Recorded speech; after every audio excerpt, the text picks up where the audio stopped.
dia, bom dia, bom dia, bom dia, bom dia, bom dia, bom dia. Estamos aqui cá de novo para falar sobre algumas coisas. A gente está desvendando algumas coisas, algumas interpretações que a gente tem acerca da palavra de Deus, né? E uma das coisas muito interessantes é que a gente sempre escuta, né, diversos pregadores falando, principalmente da questão sexual. Eles impõem uma metodologia escriturística só para falar das relações sexuais, como se as relações sexuais fossem pecados, né? E dando base para alguma das coisas que a gente passou a vida, a nossa existência acreditando e até defendendo que o sexo é uma coisa suja, né? Isso é uma forma de entendimento meio do que a Igreja Católica Romana, né, que colocou lá o fato do homem e a mulher estarem nus, e lá em Gênesis, né, e Deus ter descoberto, descoberto o pecado do homem e da mulher, e Deus ter amaldiçoado o homem e a mulher. Então, perdão, estou meio gripado, coloca essa questão da sexualidade muito forte, né, nas pregações e no crescimento da irmandade, né? E a gente precisa de lembrar que quando Deus ele escolhe um povo para ser o seu povo, para... Bom dia, Lu. Tudo bem, meu amor? Escolhe um povo para ser o seu povo, para santificar este povo. Bom dia, irmã. E santificar este povo e levar este povo para um determinado local e este povo ter a responsabilidade de falar da sua palavra, ensinar a sua palavra, conduzir o restante do povo. Ele não estava preocupado com essa questão sexual, não. Ele não veio falar nada acerca da sexualidade com este povo, né? Então vamos um pouquinho falar da linguagem original da Bíblia, que é o hebraico. Não sou muito bom de hebraico, mas se a gente fizer uma pesquisa rapidinha em alguns sites, a gente vai ver lá que a palavra prostituição, ela deriva ou ela é traduzida para zenut. E essa palavra ela é derivada do verbo zanar, que quer dizer prostituir-se ou ter relações sexuais ilícitas. Então, tem dois contextos dessa palavra, né? Mas aí as pessoas só pegam pelo contexto das relações sexuais ilícitas. Mas antes da gente abordar essa questão, eu não vou abordar da questão sexual, porque essa não é a fase, mas eu quero que você entenda, por uma outra vertente, o que Deus ele estava falando acerca da prostituição na Bíblia. Abre a sua Bíblia em Números 25, 1, 18. É lá no Antigo Testamento, praticamente quando tudo estava acontecendo, estava uma efervescência. Vou dar um tempinho para você abrir aí, Números 25, 1, 18. Lá no Antigo Testamento, começo da Bíblia, Gênesis, aí você vê Êxodo, Números. Se você não vai para a igreja, não participa da escola dominical, não aprendeu a cantar aquela musiquinha para você decorar os livros, aquela coisa toda, né? Então vamos lá? Números 25, do 1 ao 18, na segunda tradição, a tradução que eu tenho aqui. Quando Israel é o povo, tá? Estava em Sitim, o povo começou a prostituir-se com as filhas dos moabitas. Lembra-se que agora ele está falando de prostituição sexual mesmo. E os moabitas, só um adendo, os moabitas também eram um povo que não era escolhido para ser o povo de Deus. Então Deus ele não queria que houvesse miscigenação.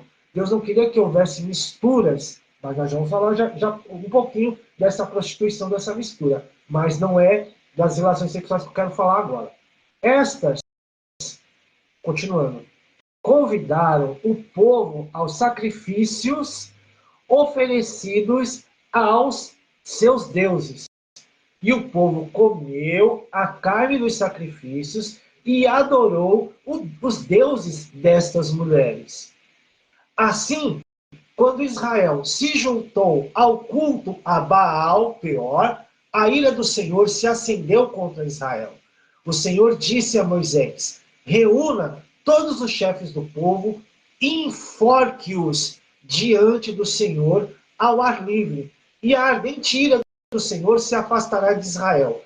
Então Moisés disse aos juízes de Israel: cada um mate os homens da sua tribo que se juntaram a Baal Peor.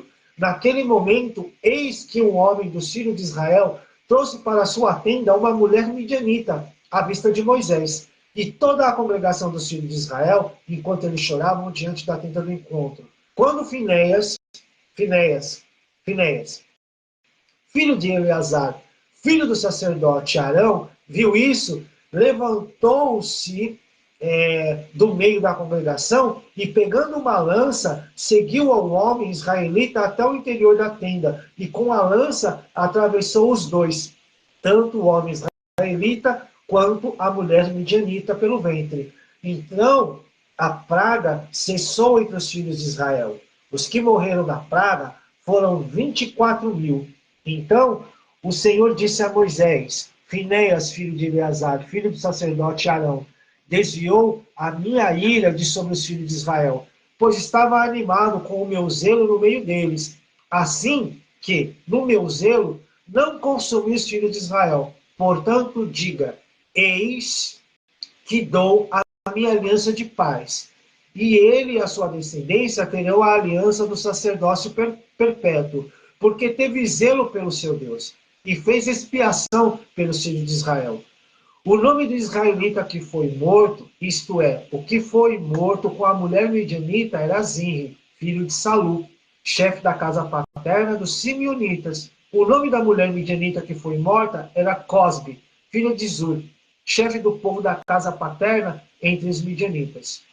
O Senhor disse a Moisés: atormentem e ataquem os midianitas, porque eles atormentarão vocês quando os enganarem no caso do Peor e no caso de Cosbe, filha do chefe dos midianitas, irmão deles, que foi morta no dia da praga, no caso de Peor. Então, veja bem que há uma forma dúbia de entender essa questão da prostituição. Primeiro fala que os homens foram lá e eles se prostituíram com as mulheres moabitas, inimigas do povo de Israel. Porque os moabitas, se você for ler um pouquinho lá a Bíblia, você vai ver qual foi a origem do povo moabita. Foi fruto de alguma coisa não muito legal aos olhos do Senhor, que estava querendo impor uma certa moralidade, porque Deus ele é um Deus moral. Quando a Bíblia fala de santidade, fala de moralidade, de princípios. Deus é um Deus moral. Então, a Bíblia fala que ele é fiel. Isso é uma característica do nosso Deus. Ele é fiel, ele é moral, ele tem uma moral. A Bíblia nos impõe a ter essa mesma moral de Deus para a gente poder se aproximar de Deus. Diz a Bíblia assim: o palavreado do homem de Deus, da mulher de Deus, está escorregando aqui. O palavreado do homem de Deus e da mulher de Deus tem que ser sim, sim, não, não. Se passa disso é da procedência do maligno. Então, essa coisa dúbia, não deve pertencer à nossa vida. Então, a gente tem que ser, ponto, e acabou. Então, isso faz parte da moralidade também. A moralidade não é só na sexualidade do homem, é de outros valores também. Então, para você ser uma pessoa moral e confiável, se você marcou 1 hora, chegue 1 hora. Né? Não marque 1 hora e chegue às 19, marque às 13 horas e chegue às 19 horas. Então, não te traz uma confiabilidade. Isso é aspecto da moralidade. não é também só na parte sexual, certo? Então Deus estava querendo um povo que tivesse um comportamento moral de acordo com os parâmetros dele, para que o povo tivesse um respaldo, para que o povo tivesse um respeito, certo? Então, se a gente for distorcer algumas coisas para favorecer uma linha de entendimento nosso, pode ser que a gente vai entender que a prostituição que Deus estava dizendo era só pelo fato dos homens terem coabitado, ter tido relações sexuais com as mulheres moabitas. Mas, em seguida, a própria Bíblia já vai explicando que estas mulheres moabitas convidaram os homens para se banquetear, se prostrar, se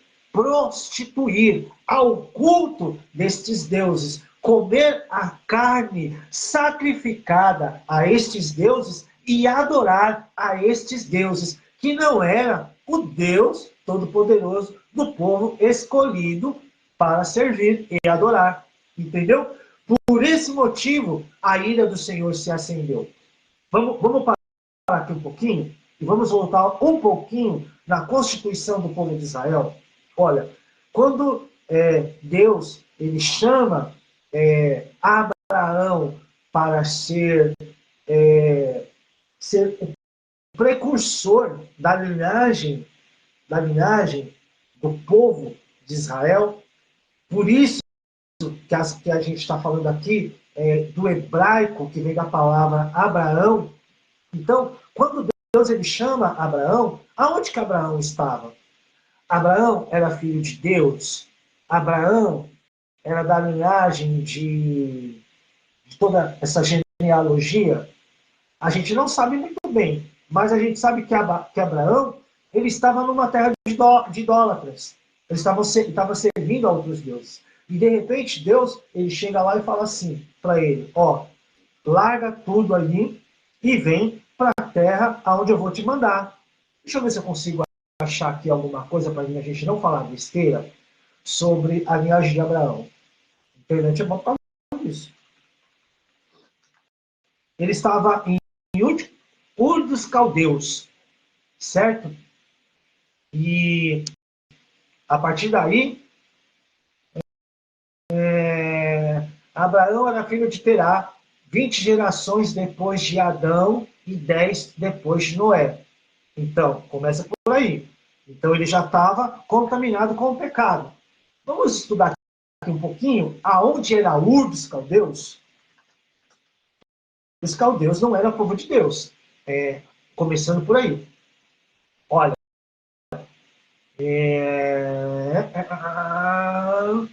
Ur. História antiga, pré-história. Beleza. Ur estava ali na Suméria, por ali. Passava ali perto do mar da Mesopotâmia. Deixa eu ver aqui. Eles conheceram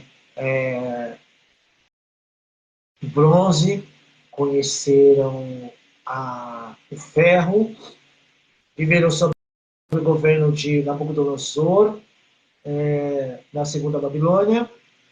Era um povo estudioso.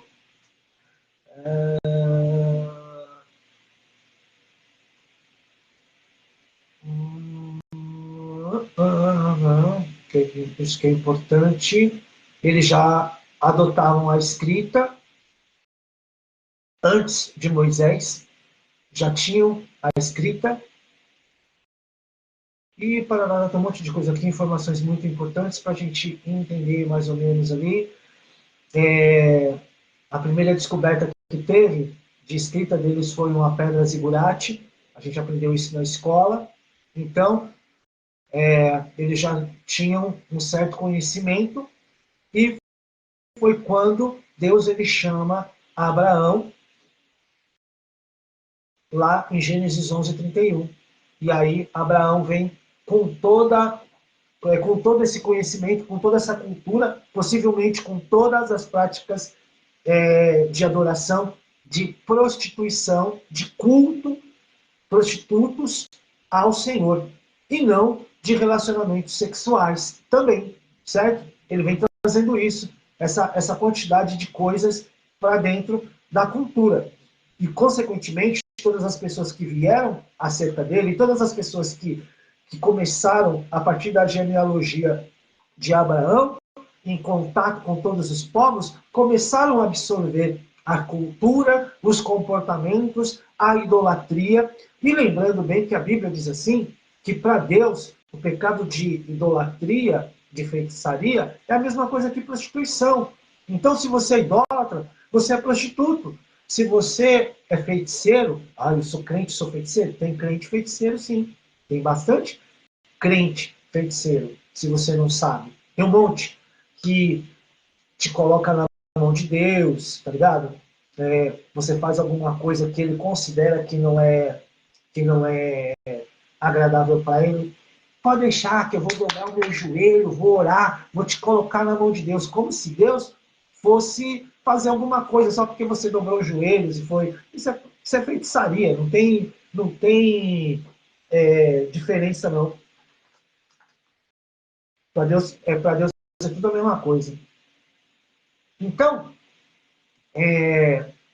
todas as vezes que Deus ele fala de prostituição na Bíblia, como por exemplo está em Deuteronômio 23, 17 e 18, a prostituta ela é chamada de abominação ao Senhor. E isso lá não está querendo dizer a prostituta, a mulher que se prostitui, ou o homem que se prostitui, certo? Está querendo dizer do homem ou a mulher que presta culto para outro senhor, que de uma certa forma é prostituição da mesma forma. Como eu e você que não somos da profissão, vou falar profissão para não ser tão preconceituoso, né? Eu e você que não fazemos prostituição, que a gente não vende o nosso corpo para ganhar dinheiro, a gente prostitui, a gente idolatra, a gente faz feitiçaria da mesma forma que aquela pessoa que vende seu corpo nas ruas, nas casas aí. Quando você idolatra seu marido, quando você idolatra seu filho, quando você idolatra sua esposa, quando você idolatra a placa da sua igreja, quando você se prostitui nos seus valores por conta, os valores de Deus, por conta de benefícios para você, para o grupo, para a comunidade em qual você está. Isso é uma prostituição. Eu me lembro que uma vez, eu já até contei no vídeo aqui para vocês, eu estava numa igreja e eu fui convidado para ser o tesoureiro da igreja. Então, eu aprendi tudo ali sobre as finanças da igreja, está dando calor. Sobre as finanças da igreja, me ensinaram uma coisa e começaram a praticar outra. O líder da igreja, ele chegou lá uma vez e falou assim, na época, em 1996, 40 mil reais era muita grana.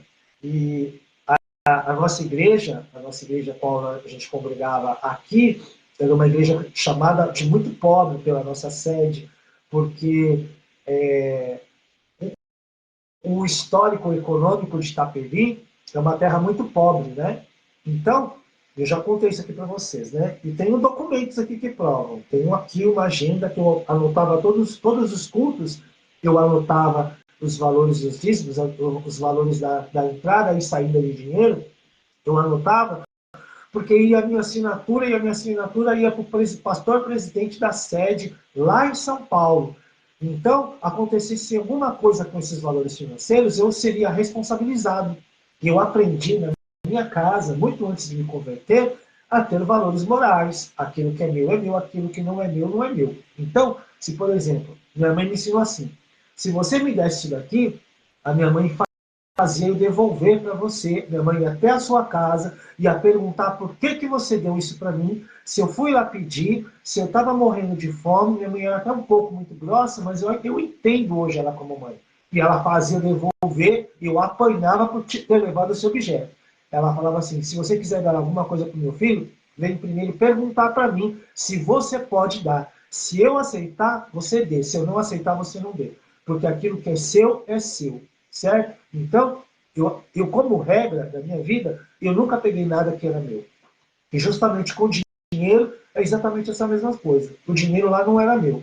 Fui ensinado lá na igreja que o dízimo era do Senhor, era consagrado ao Senhor, portanto pertencia ao Senhor.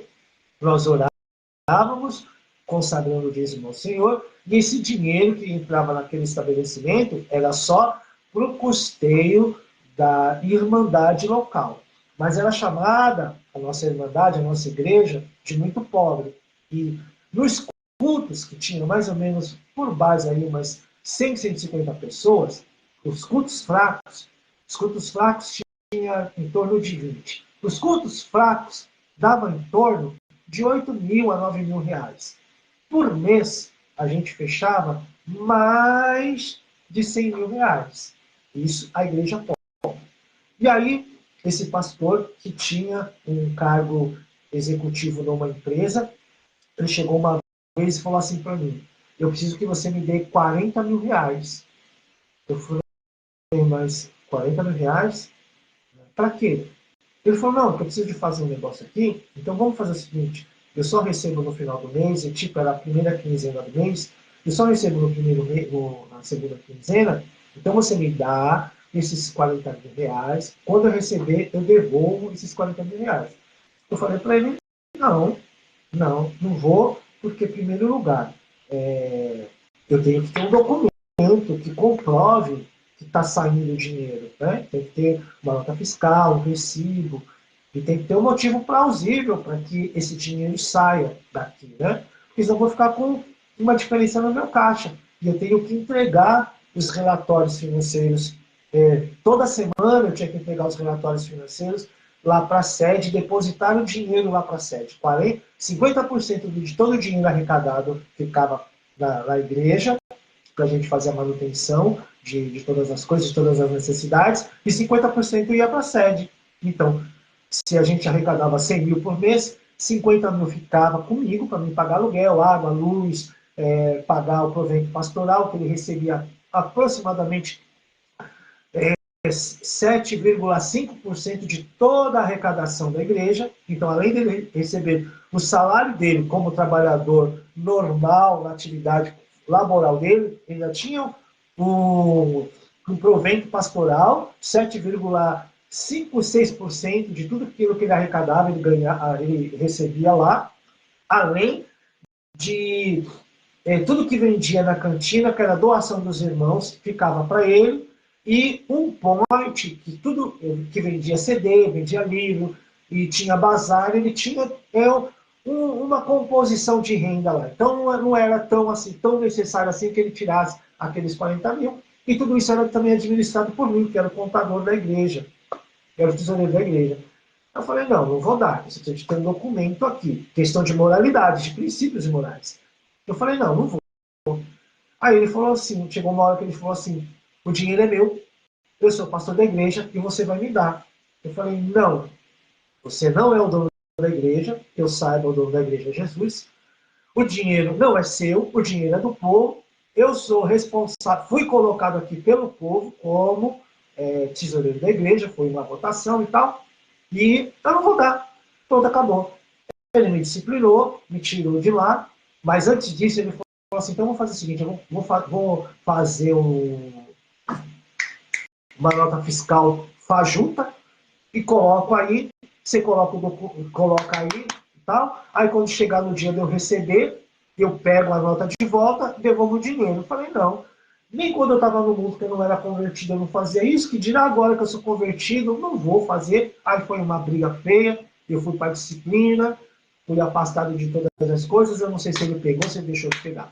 Mas, constantemente, nós somos provados. Então a gente acha que a prostituta que está lá na esquina vendendo o corpo, ela é diferente desses valores que a gente tem, sabe?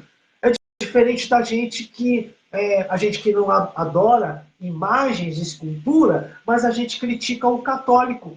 E a gente acha que eles estão sendo idólatras e nós não. E nós estamos no mesmo barco. Nós estamos na mesma situação. Quando eu coloco os interesses externos maiores que o amor de Deus. Eu já falei com vocês sobre adoração, né? Que adoração não tem nada a ver com canto, não tem nada a ver com música, que adoração é algo muito, muito superior à música, né?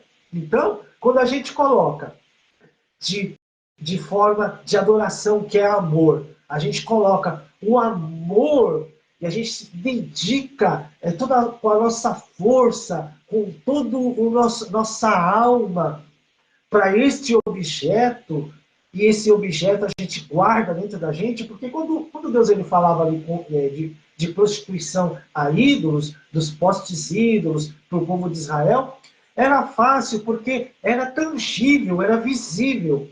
Mas e essa adoração? E essa idolatria que está dentro de nós, dentro do nosso coração, e quando a Bíblia fala que é coração, é aqui, ó, está internamente, que não é visível, que não é tangível, que não é palpável. E a gente tem, quando o nosso amor, a nossa dedicação maior é dada para isso e não para Deus. Quando todas as coisas são primordiais e não Deus, e não o culto que a gente faz a Deus. Quando que a música, eu que sou músico, a música, o amor que eu tenho pela música é maior do que a dedicação, o amor que eu tenho para o meu Deus.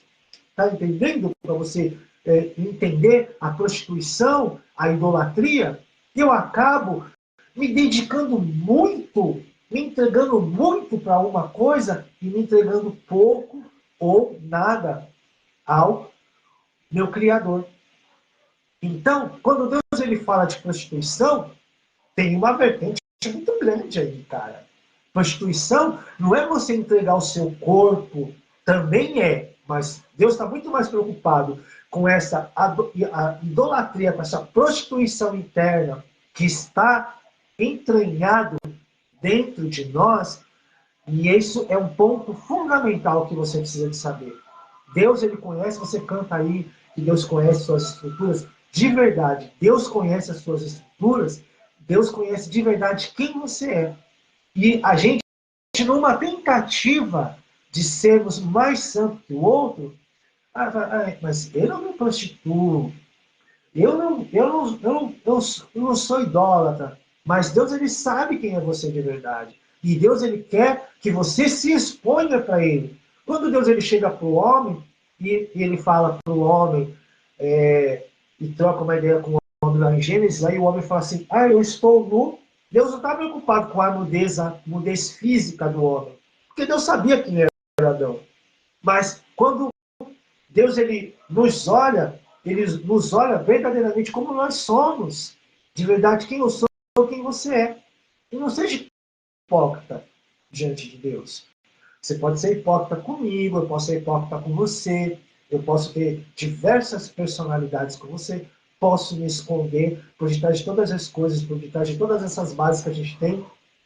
Posso chegar e falar assim para você, apesar de eu ter sido criado na Igreja Católica, eu nunca adorei imagens. De verdade, nunca adorei imagens. Certo? Nunca adorei nenhuma santa, tal. Mas eu era prostituto de outras coisas. Sou prostituto de outras coisas, né? Então, Deus ele quer essa verdade de você parar com ele. Porque a Bíblia diz assim que Deus ele não rejeita um coração quebrantado e contrito.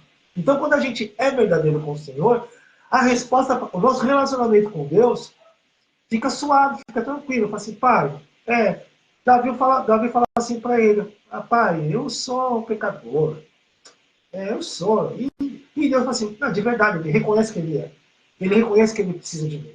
Ele reconhece que, de repente, essa falência dele só vai ser suprida se eu entrar. Mas Deus, olha, eu me desvio. Tem certas coisas que eu me desvio. Me ajuda. Tem um cântico que a gente canta aí. Me ajude a melhorar. Então, peça para Deus para ajudar você a melhorar. Mas não seja tão hipócrita de você ficar apontando o erro do outro, o que você não tem, ou talvez que você tenha, está embutido dentro de você. Certo? Mas eu não me prostituo sexualmente. E quantas namoradas você já teve?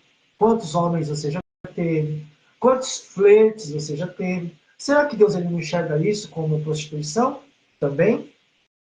Quantas fissuras você teve por determinado ator ou atriz, um cara bonito, uma mulher bonita? para Deus também é a mesma coisa, não tem diferenciação. Deus não faz a diferenciação, porque Ele conhece as escrituras, Ele conhece quem você é, certo? Então, quando Deus ele está falando na Bíblia sobre prostituição, também é prostituição sexual, e depois tem um outro texto que ele vai tratar sobre isso, mas naquele momento em específico, ele estava tratando essas prostituições internas que estavam dentro de Israel. E ele cansa de chamar, ele cansa de fazer comparativo, ele cansa de levantar profetas e chama profetas e começa a tipificar a prostituição. Ele coloca assim, uma prostituta, ele faz uma projeção profeticamente de uma mulher prostituta e o povo se prostituindo com essa mulher. O povo tendo relações com essa mulher e gerando outras situações. Então, você tem que deitar nas escrituras, você tem que pedir orientação a Deus, iluminação do Espírito, para entender cada aspecto e separar aquilo que é cultural e aquilo que é espiritual. Não colocar tudo no mesmo saco e transformar isso como se fosse uma grande verdade. Uma coisa é uma coisa, outra coisa é outra coisa. Não mistura tudo no bololô. E constantemente a gente escuta determinados pregadores, por conta do tempo, da liturgia do culto, que não tem tempo para ficar esboçando, explicando, coloca tudo dentro de um saco, e você começa a receber tudo isso dentro de um saco, como se fosse uma sopa, como se fosse um vatapá, um triturado, e você começa a levar isso para a sua vida, e começa a falar um monte de besteira, e começa a conduzir a sua vida nesse monte de besteira, e começa a impedir de verdade que as pessoas tenham um determinado entendimento e que Deus ele possa tratar individualmente a cada um. Certo? Ó, veja bem. Deus ele começa a tratar na questão da prostituição sexual, de uma outra forma, de uma outra maneira, certo? E a gente não pode entender tudo como se fosse. Ezequiel 16, 32, deixa eu ver aqui. 16, 32, 34. Deixa eu ver aqui como é que ele está falando sobre isso aqui. Abre aí, Ezequiel 36, 32, 34. Eu estou na internet aqui, tá? Abrindo aqui a Bíblia pela internet, porque até eu abrir a minha Bíblia aqui, vou demorar pra caramba, a gente vai perder tempo. Ezequiel 16, 32, 34. Ele trata Israel como se fosse uma mulher, e ele faz uma analogia a Israel, no comportamento de Israel como uma mulher prostituta. Sua mulher adúltera. Você prefere estranhos ao seu próprio marido. Toda prostituta recebe pagamento, mas você dá presente a todos os teus amantes, subornando-os para que venham de todos os lugares receber de vocês favores ilícitos. Na sua prostituição, dá o contrário do que acontece com outras mulheres. Ninguém corre atrás de você em busca dos seus favores. Com você acontece o oposto. Você é que faz o pagamento, mas nada recebe em troca. Essa é a versão NVI. Olha a outra versão. Foste como mulher adúltera, que em lugar de seu marido recebe estranhos. Todas as meretrizes se dão a paga, mas tu dá presentes a todos os seus amantes, e fazes que venham a ti de todas as partes adulterar contigo. Contigo, nas suas prostituições, sucede o contrário, que você dá com as outras mulheres, pois não te procuram para a prostituição, porque dando tua paga, a ti não sendo dado nada, fazes o contrário.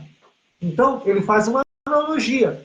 O profeta Ezequiel, ele faz uma analogia da mulher prostituta, da mulher com Israel. A mulher prostituta, a pessoa física, ela dá o corpo dela, ela dá o prazer ao outro, recebendo dinheiro, favores, joias e tal. E estava falando que Israel, espiritualmente, Israel era diferente. Israel, ele dava presente para os outros virem se prostituir com ela. Entendeu? A analogia? Diferença.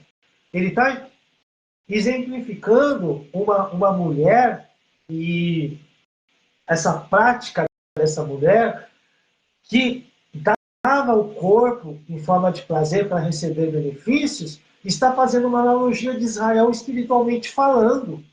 Israel dava o melhor dele para os outros em troca de presentes. E é mais ou menos assim como a igreja hoje se comporta. A igreja se vende em troca de favores. E a igreja fala o corpo de Cristo, tá? Eu e você que fazemos parte dela. Que muitas das vezes a gente se prostitui, que muitas vezes a gente idolatra para receber algum benefício. Sendo que o nosso marido, o nosso objeto de amor, que é Deus, a gente não tributa a ele honra, louvor, glória e toda a nossa empolgação, toda a nossa motivação, todo o nosso corpo, toda a nossa alma, todo o nosso entendimento para ele. A gente dá para os outros. Não necessariamente sexualmente, entendeu? Mas íntimo, na intimidade, tudo quem você é, em troca de coisas que são perecíveis, sendo que o nosso Deus, ele tem tudo de bom e do melhor. Para não ficar muito cansativo, eu vou parando por aqui e eu volto com esse tema. Você que ficou aí até agora, bom dia, fique com Deus, tenha uma excelente terça-feira. E depois a gente vai falando sobre todos esses assuntos, à medida que Deus ele for falando no meu íntimo, a gente vai trocando essas experiências. Né? Eu não quero fazer nenhuma doutrina, não quero absolutamente nada. Eu só quero que a gente possa enxergar o nosso Deus de uma forma melhor. Eu careço de entender o melhor de Deus e acredito que você também, se você está aqui me acompanhando, se está seguindo, acredito que você também está querendo ter o melhor de Deus, compreender mais o motivo da sua adoração. Né? Então, se você achar importante, legal isso, medite nas escrituras, medite nisso, tudo aquilo que eu falei. E como as escrituras diz também, né? Aquilo que for bom, guarde para você, retenha. Aquilo que não for bom, joga fora. Espero ser bênção na sua vida, e eu acredito que eu sou, e você é bênção na minha vida, e a gente vai crescendo de dia em dia, a gente vai vencendo de glória em glória, a gente vai cada dia tendo um contato melhor com o Senhor. Se você achar importante essa mensagem, envie para outras pessoas, né? Para que as pessoas tenham uma maior amplitude, para que Deus, por intermédio dessas simples palavras que Ele está usando aqui, o seu vaso, eu não estudei texto nenhum, não montei pregação nenhuma, não, apesar de ter essa técnica, não montei nada, fui falando tudo aquilo que está dentro do meu coração, tudo aquilo que ele foi falando comigo, e eu posso estar até equivocado na minha maneira de entender, mas eu tenho certeza que Deus ele vai fazer com que você entenda aquilo que é importante para você e para Ele, como Ele tem feito eu entender o que é importante no meu relacionamento para com Ele. Mas eu não quero que você padronize o meu entendimento com o entendimento seu para com Ele, sabe? Isso aí são intimidades que só um filho tem com o pai tem com o filho, com o marido tem com a esposa, né? Não, são coisas completamente diferentes. Eu não quero que você tente me imitar, né? Mas eu quero que você só pense, sabe? Medite, ore, fale com Deus, leia as Escrituras, discuta essas coisas com outras pessoas, tá? Não fique só ali no seu ambiente, no seu pensamento ou no pensamento dos outros. Compartilha aí, tá bom? Fica com Deus, tenha uma excelente terça-feira e eu volto outra hora com outra coisa, se Deus quiser e se assim Ele permitir. Fica com Deus. Obrigado, Dona Ana. Obrigado, Lu. Saudade de você, Lu. Eu tenho acompanhado seus vídeos aí, viu? Tenho acompanhado a sua história e eu sei que você é uma bênção e a Dona Ana também. Compartilha aí com outras pessoas, tá bom? Fica com Deus. Deixa eu ir lá fazer o meu almoço, que meu feijão tá lá na panela de pressão. Beijo do magro. Deus te abençoe. Fique com Deus.